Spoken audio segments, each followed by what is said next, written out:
Oh my God. We're here again. CenturyLink. This is episode 57 of the We Hate CenturyLink podcast. Every episode we get together and we talk about A through Z, why we hate CenturyLink. I know I said episode 57, we're doing it again. We go around the alphabet, there are only so many letters we can get, but with so much hate in our hearts. We can't stop. We're on like what, F3 or something? Yeah, F3. We can't stop. We're just at F3.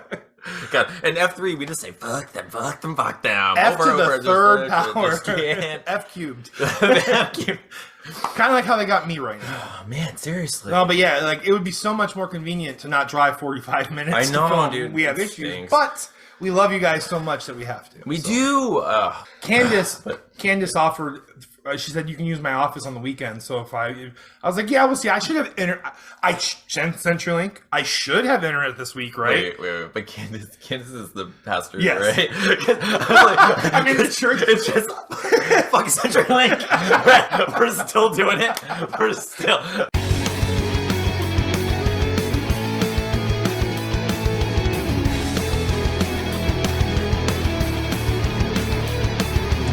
Hello! Welcome to episode 111 of We Have Issues. I'm Anthony. And I am Stevie Wildcard at Anthony's. Every week, Stevie Wildcard and I get together because CenturyLink is garbage. Just trash. I have no connection to CenturyLink. I don't use their services. I can talk all the trash I want about them. No, so Steven, we've been through a hurricane recently. We talked about it at length. We're trying our best to get past it, but CenturyLink is like, we're gonna be the villain of your story now. like they are like the Cobra Commander to our G.I. Joe. They absolutely are right now. Oh, what are we gonna do with CenturyLink? We're trying our best. And Comcast is Snake Eyes. Like, I don't want to side with him, because he's a Yeah, bad guy. of course, yeah. But I might have to utilize his mercenary skills at some point. That's true. I mean, it's I don't care what 80s cartoon we are, but they're all the bad voices that sound the same. One is like, we will not give you internet, and the other one's like, neither will I. We will die in this stance. We will fight to the grave. So, we're doing our best to get back to normal, but CenturyLink is just like, we're gonna break those chains. We're gonna Century unlink you two, and we're unlink you for a century, unfortunately. Like, what is this? And even if you change your name to Quantum, like you're trying to do, we'll just get Quantum Leap. Yeah, to leap through you. Yeah, they're like, oh, we're gonna quantum leap back in time, and you're gonna be like, oh boy, I never get internet.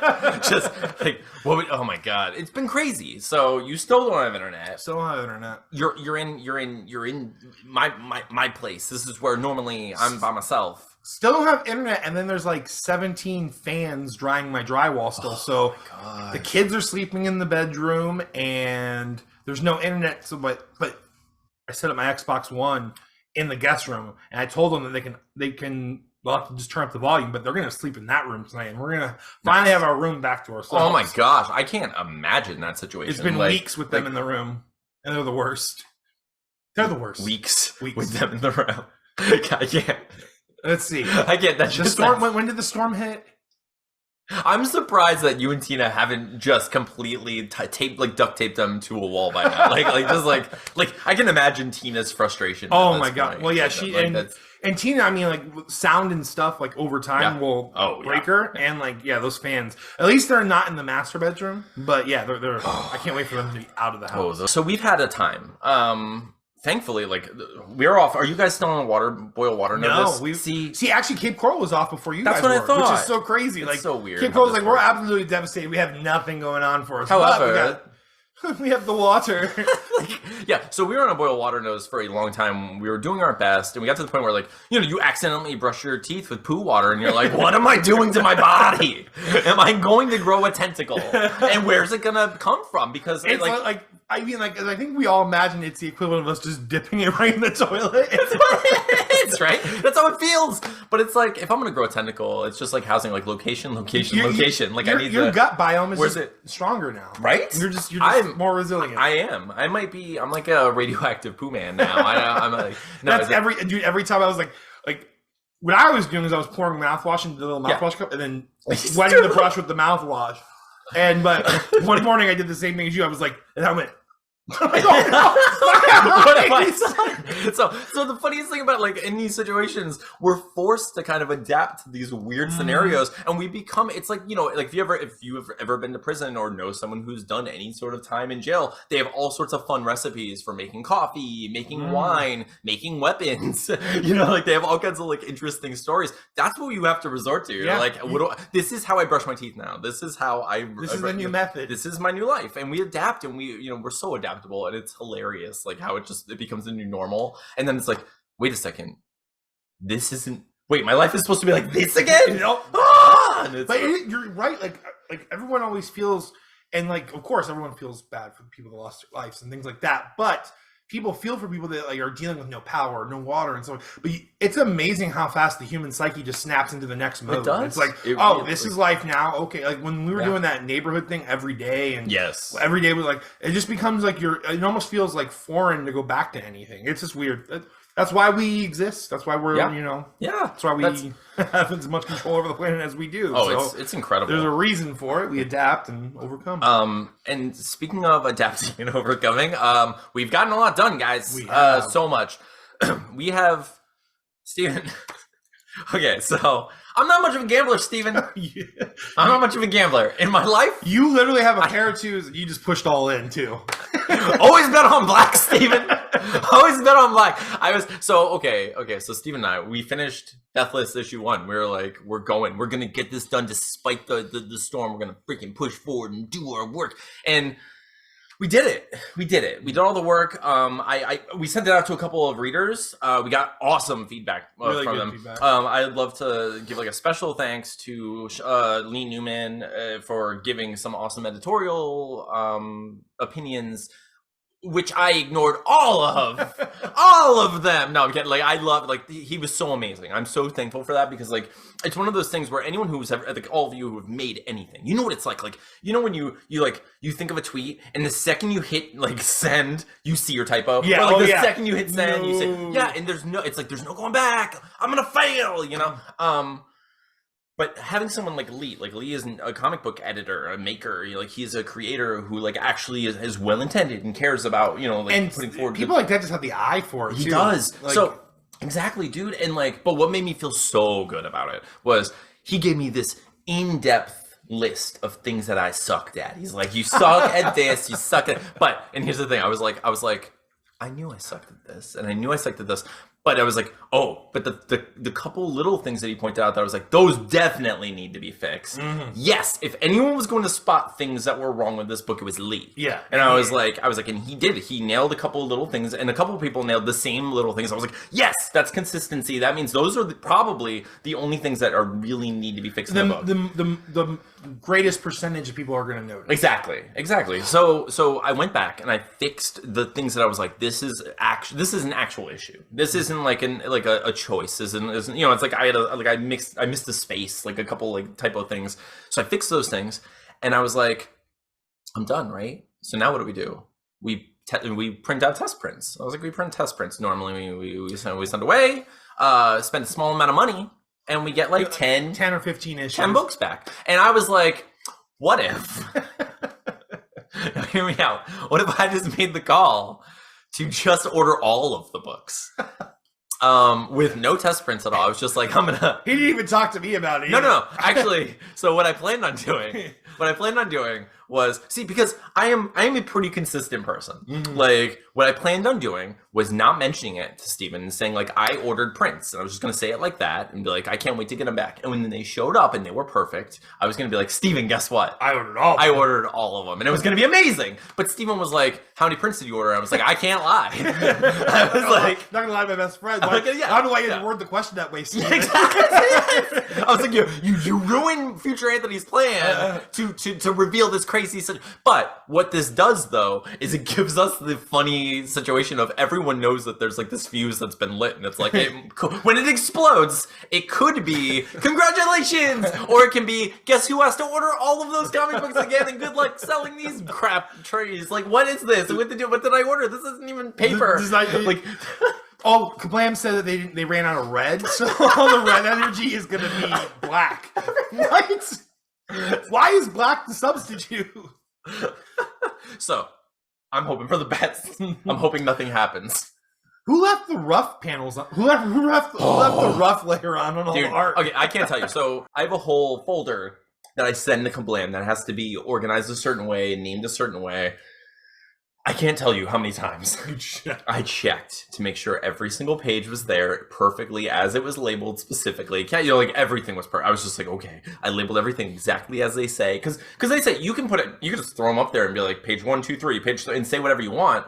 But they're like, we suggest using this formatting for naming because it'll help us. I was like, anything that helps you. Anything that helps you help. Yeah, exactly. So I did that. So what I'm saying is, if there are any issues, it's Lee's fault. Is what I'm saying. It's specifically on Lee. You should have noticed, Lee, that page 4 belongs where page 4 belongs. Yeah, Lee. I mean, come on. What if they print it reversed? We'll just tell everyone it's a manga. It's a manga. I'm You sorry. gotta read it from Gotta read it back to front. I mean, you still read left to right, but you have to read from back to front. So it's a Mara manga. Meramanga is a pretty good. I mean, we got this. I don't know Meramanga. So, so our big news is we ordered all of our books. We ordered all of Deathless for everyone in Kickstarter and slightly more people. Yeah. Which for is cons and things like that. Yeah, we always do. yeah. So and then on top of that, I was like, since I'm already spending money and just pulling triggers all over the place, just letting it rain. I was like, we haven't had enough rain here. I'm gonna have a hurricane of money coming from us. We've had so many nasty thunderstorms lately too. It's been after gross. the storm, It's been crazy. It's been horrible, but so dude, I was like, oh yeah, you know what else we can do? Our next convention can be next month. Let's do this. So I went online. I found the next convention. That's awesome. I got us a table like right away, paid for it, and it might be in someone's basement. I wasn't paying attention, but it's in November. We'll be there. Was it Crown Plaza again? Yeah, I think so. I think it's Crown Plaza. This time, hopefully, we get Deathless in time. I imagine we will. Yes. Like, I think it's going to show up. I think our prints are going to show up right before the con, so we get to like set the aside. The average turnaround is 3 weeks, right? About that, yeah. And like I know, like COVID threw everything for a loop. But I mean, if we got played again in a month, yeah, during when paper was a problem, yeah, I'm gonna double check and make sure I have enough of those diamond mailers too. Oh yeah, I think I still have quite a few, but we'll see, dude. I'm gonna try to order prints off of Cat Print as soon as CenturyLink restores my internet. Welcome to episode 73 of Fuck CenturyLink. How dare you, CenturyLink? We've been writing emails. I talked to Andy on your Twitter account, and I believe he should get fired. I'm taking this person's job because I don't believe he exists. I think Andy's an AI. Prove me wrong, but having him show up at my friend's house and give him his internet. You want to know why they call him CenturyLink? Because you have to wait a century before you can link back to the internet. That's right. Boom! Boom! Like, we're just an anti-CenturyLink podcast at this point. We just can't. How dare you make us get in the same room together? Like, what do you? We intentionally started an online podcast so we never have to. You don't understand this, but we hate each other. It's all an act. We've literally been waiting for the time for CenturyLink to hiccup and have a failure, so we can finally position this podcast to what it's always been, which is an anti-CenturyLink. We have pivoted. It finally happened. We've reached our goal, everybody. Oh man, it's so weird. But hopefully we'll get it back. I mean, it sucks to have to drive this far, you know. But like, I mean, it's not gonna be so long before it's just like too crazy. Like, yeah.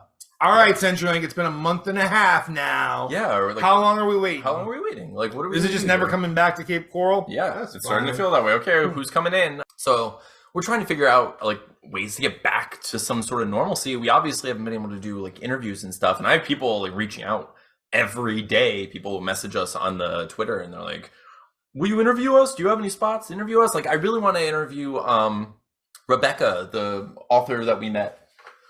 Oh yeah, she's awesome.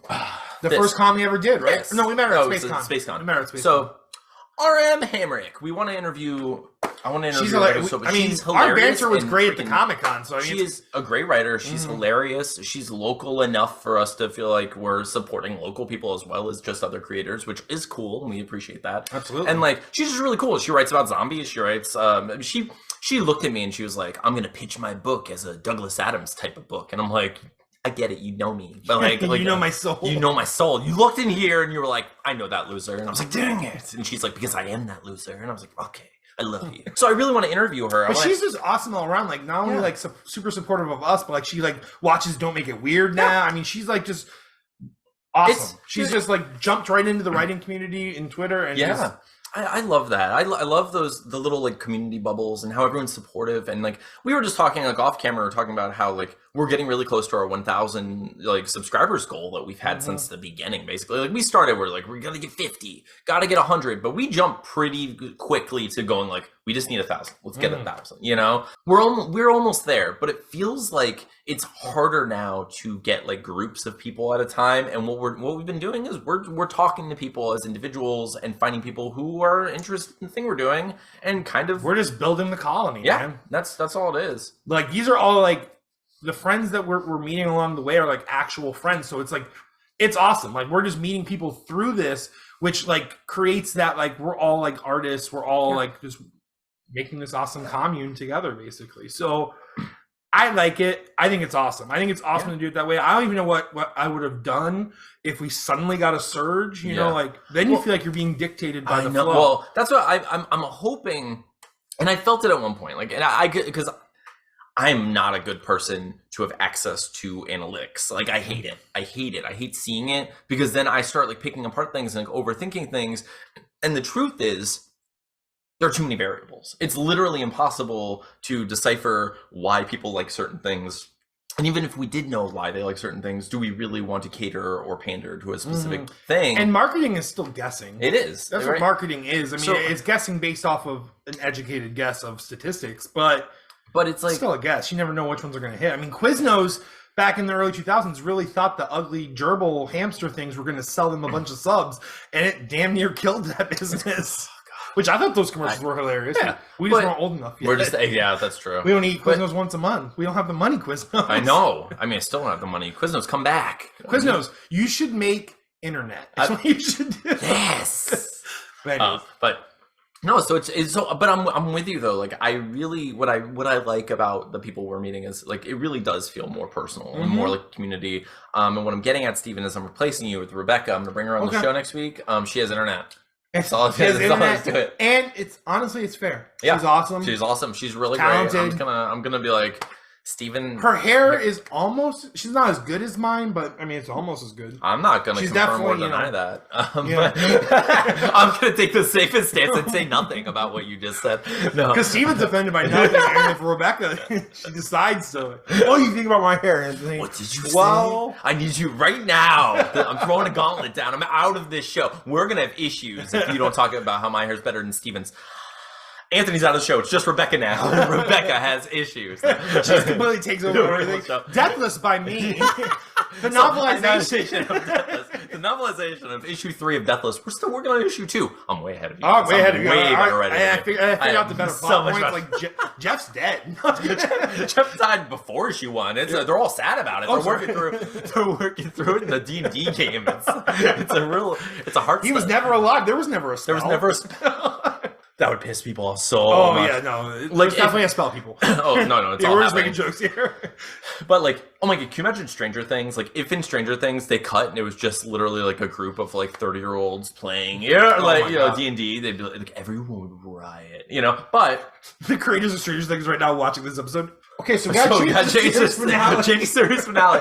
Like, well, what I'm imagining is they're gonna get the guys from Game of Thrones and be like, we need to end Stranger Things in 6 episodes. They're like, oh, we got you. Oh, we got you. Do you have like $20 million and just throw a bunch of CGI at it? Okay, yeah, make dragons fight and then just end it wrong. Well, see, what's gonna happen is we're gonna end it by you're gonna see a dice roll, and when the camera pans up, it's us laughing as we count our money. And it's awesome. The camera pans up and it's Bran. Like, what did you think? Why would I have come all this way? So what we're trying to say is like the ending of Game of Thrones was like the CenturyLink of TV endings. It's just unacceptable. They fixed the internet wrong. They did it all wrong. They should not have done that. Anyway, but dude, so we have so much going on this week. Like, we finished our comic that we've been working on for a while, much longer than either of us wanted to be honest. At least working for issue 1. We really wanted to get through it. But I mean, how messed up to go from like losing a close friend like into like a catastrophic storm. Yeah, this summer, like we should have been done with Deathless like in July. Yeah, we should have been. Like it should have been ready. And I feel like, and it's we're gonna do our best for issue 2. I know, like, Yeah, we've learned a lot as far as like how to work more efficiently and work together, and like what our system is, like how it works and how it can work. I'm way more settled here now, and I have a lot more. I can definitely get more stuff done.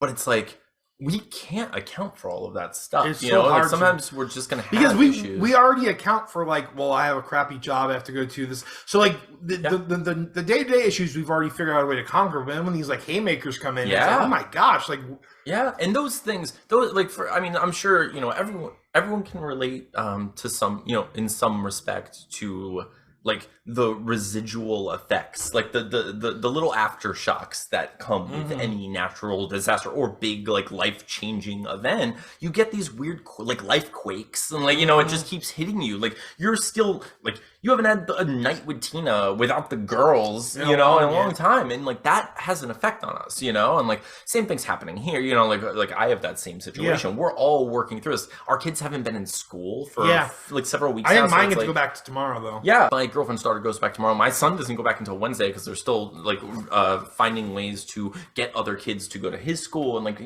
just like accommodating for everyone's displacement. Yeah, because there's like 15 schools in the county that aren't operational. Yeah, so there's accommodating for everything, and we have to accommodate for everything. So we're constantly being inundated with like these other aftershocks, and it's just a lot, So we can't really account for any of that. But I think we're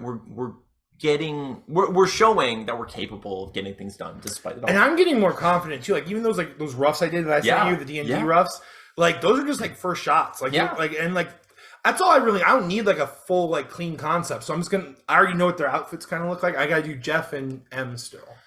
Yeah, dude. So that's gonna be fun. It's gonna be awesome. And that's how it starts. That's how it starts. So issue 2, spoiler alert, starts with the D&D campaign, which is gonna be a lot of fun to see. In like the cameras, like in the campaign. Yeah, you're seeing their imagination. You're seeing like their imagination. It's gonna be awesome. I can't wait. I can't wait to see it.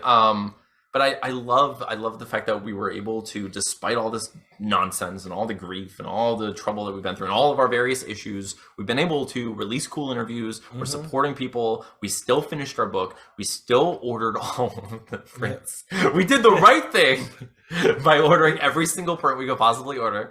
And had to be busting out Sharpies and doing some correcting on the font with whiteout and stuff. Okay. 300 copies. It's all good. We got this.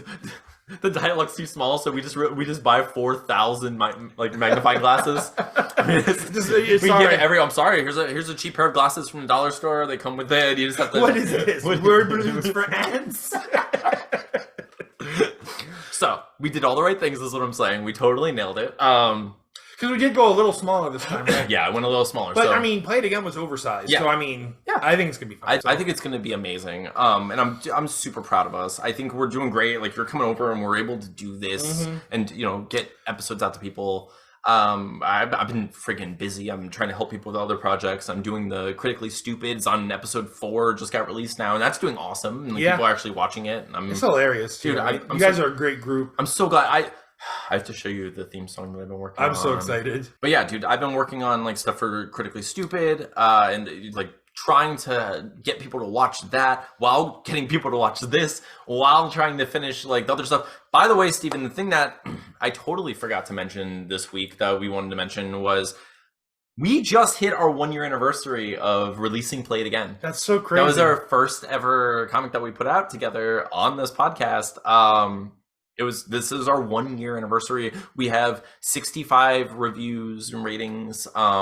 65 now, huh? A huge percentage of which are glaring. Like every review is good. Yeah. I can say that every review is. There was someone that definitely had a few generated accounts, but yeah, we had a couple of trolls, but like that's gonna happen. We have a podcast and we talk about things and we're on camera, so people are gonna be like, let's hate them because it's fun to hate torches and pitchforks, and like we get it. Go get your tattoos of torches and pitchforks, and we're gonna get our tattoos of ostriches. Yeah, big old ostrich on my back. We're gonna do it. Welcome to the back. I'm gonna get a bucket and just I'm gonna get like a solar system, but it's just buckets everywhere, like just all the planets. When I draw that ostrich aid Kool-Aid packet, should he be holding a bucket of ostrich aid? Yeah, I mean it has to be, right? That's the bucket we sell it by buckets for sure. Yeah, and there's just a lobster pissing out of its eyes in the background. So, but congratulations to both of us on a freaking year of having a published book and being like pretty successful, and having another one coming out, almost perfectly on time. Like, which, by the way, I did this week. I did a little Mary and Beryl, like 11 by 17. I'm making do a print, and we're going to turn them into stickers for sure because it's gorgeous. I love that sticker. Like, people are going to love that. Like, I just wanted to keep my Beryl practice going because I know he's not going to be a lot. I know. So I want to make sure I have him, like he's mine. You know, my style. Oh yeah. No, he looks great. But so we have stickers designed. We have prints printed. We have a convention table ready for us. Now we just need CenturyLink to get off their butts and fix my damn internet. That's it. That's it. This is the conclusion of episode 75. You know how you can make it right, CenturyLink. What? You know how you can make it right, CenturyLink? You get a hold of Todd McFarlane and have him make a McFarlane toy of Beryl.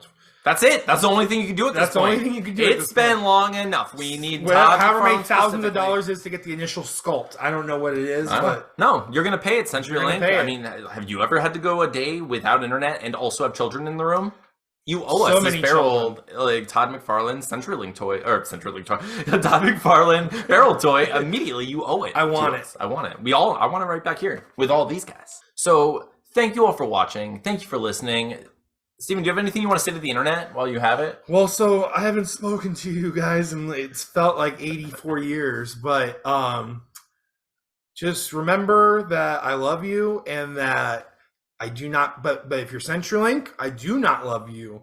But I also don't hate you because I just don't have it in me to hate anybody. I do. This is the I Hate CenturyLink podcast starring me. I just hate you for 78 episodes now. I'm on episode 78. I've hated you that much. It's episode 103 of We Hate CenturyLink. So, yeah, but I'm glad you got to come over, dude. Me this too. has been fun. If I have to come over, I mean, this is actually a pretty cool format. If I'm honest, like the audio quality is great on it.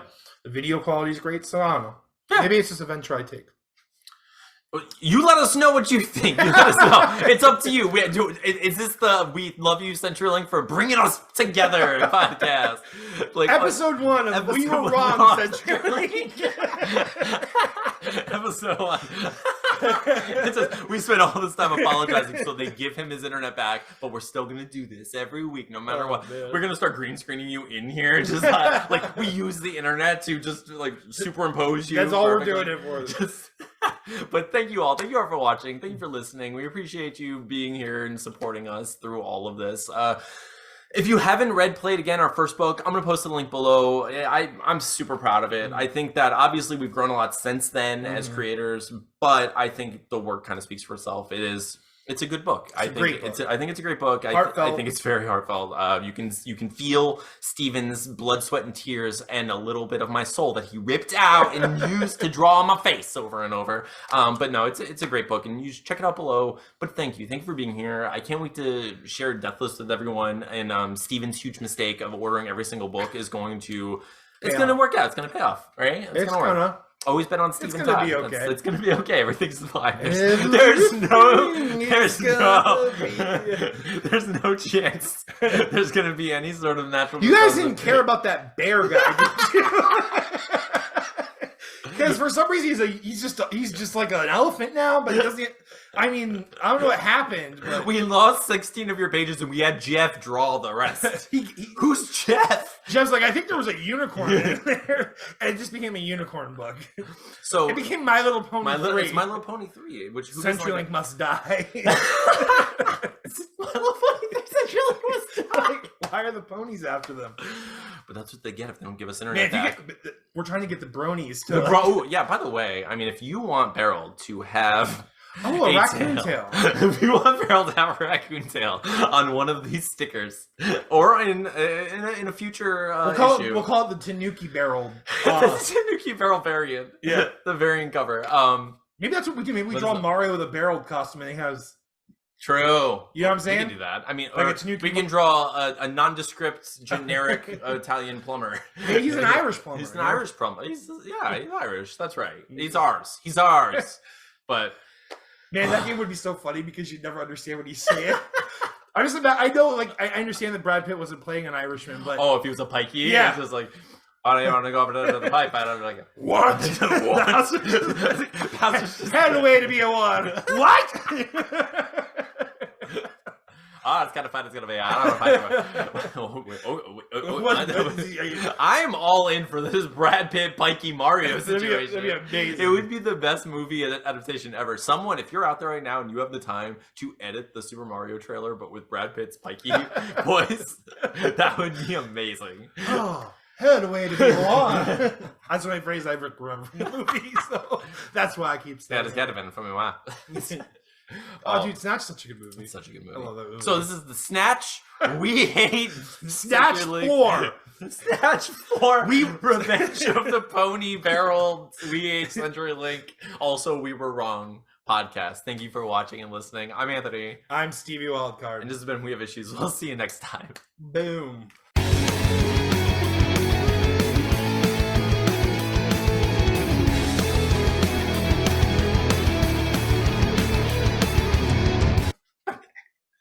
We got pretty ridiculous. Yeah. That got out of hand. That escalated quickly.